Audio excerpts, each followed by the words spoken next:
පරීක්ෂණය වෙනවා. ඒ ප්‍රතිඵලය ලැබෙනවාට. හරිද? ඒකයි නේද මම මේ හොරක් කරනවා මේ නැවැත්තුව නෙවෙයි. පාරේ හරි ලස්සනයි. මේ යනකොට හරි ආසයි. පිට ආසයි. කොල්ලුනේ. එහෙම යන්න ඕනේ. ඒකනේ තියෙන්න ඕනේ. නැත්නම් කුඩු වලටත් බැහැවිලා අලම්මන කරනවා. මා මේ ළඟදී බැලුවා මෙතෙන්දී. හරි මාත්‍යම නේ. මොනවයි පන්නේ එකට යන්නේ ගුඩයින්. දවස් තුනක් යනවා. පාර ගහගෙන ඉන්නවට වඩා. වෙල්ලපු ගෙදර පයින්නවට වඩා. ඔව්. ආම්බෝ. හොඳයි. ඒක විශේෂයෙන් අර මෙයාට වෙයි කියනවා. මේක සතුනේ මම. අපි ඔක්කොම සතුනේ. පොලිසියෙන් සතුනේ ගාලට. ඉරිසිය නැහැ. ඔව්. අපි ගදලා දිනනවා නෝනේ. දැනුත් පදිනවා. ඔව්. නේද?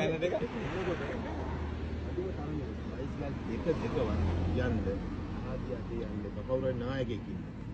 ඒ නායකයාට ඒක ඔව් කාර්යක පිටිපස්සේ කාර්යක පිටිපස්සේ තමයි යන්නේ. නමුත් ලස්සනට පාර යන්නේ බයිසිකල් දෙකටකවත් අඩුම කරන්නේ. වාරයක් හතරක් නෙවෙයි. දැන් දෙක යනවා නම් ඒක ඔයයි මමයි. ඒ වගේ හදා ගන්න. ලස්සනට ඒක ලස්සන ආපහු යන්න. එනකොට ආසයි දෙන්න. එල්ලෙක් ගත්තාම වීඩියෝ කරගන්න ආසයි දෙන්න. පොළු ටික. ලස්සන බයිසිකල් ටික. බලන්න දෙවරක් බලන්න. මිනිස්සු බයිනෝ නැත්තම්.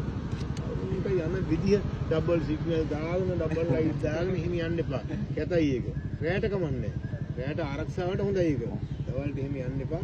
කැතයි ඒකෙන් අශෝභනයි. දෝෂාරෝපණය ලක් වෙනවා විනා හොඳක් වෙන්නේ නැහැ. එහෙනම් ජය වේවා. සිරිමනාට. Thank you sir.